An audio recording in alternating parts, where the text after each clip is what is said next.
একজন মানুষ চলার পথে এমন একটা বন্ধু পেলে নিশ্চিন্ত হয় যে সময় অসময়ে তাকে আর্থিক নিরাপত্তা দিতে পারবে। আচ্ছা, সেই কাছের বন্ধুটা যদি নিজের স্ত্রী হয় তাতে অসুবিধে কোথায়?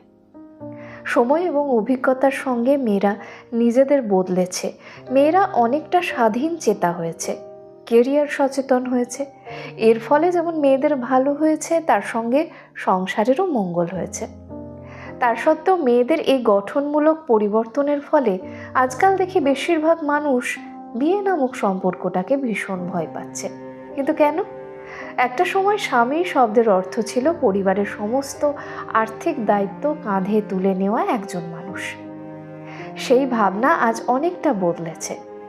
আজকের হয়তো একজন স্বামী বাড়িতে এসে তার চাহিদা মতো সব কিছু সামনে এগিয়ে দেওয়ার মানুষটাকে সবসময় খুঁজে পাচ্ছে না। স্বামী সমস্ত কথা মাথা নিচু করে মেনে নেওয়ার স্ত্রীকে খুঁজে পাচ্ছে না, কিন্তু তার পাশে আর্থিক নিরাপত্তা দেওয়ার মতো একজন মানুষকে তো পাচ্ছে। আজ মেয়েরা সংসারের সকলের মনের মতো না হয়ে সংসারের প্রয়োজন মতো করে নিজেকে গড়ে তুলেছে।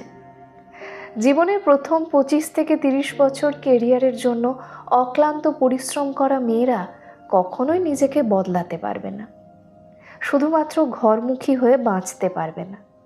একজন মেয়ে কর্মজীবী হলেই যে ভীষণ স্বেচ্ছাচারী হবে, পরকীয়ায় জড়াবে বা সংসার ভাঙবে, এ ধারণা একদমই ভুল।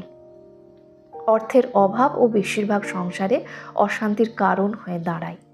তাই মেয়েদের এই এগিয়ে যাওয়াটাকে, সংসারকে খোলা মনে মেনে নিতে হবে, তবেই বিয়ে নামক সম্পর্কটা বিপদমুক্ত হবে।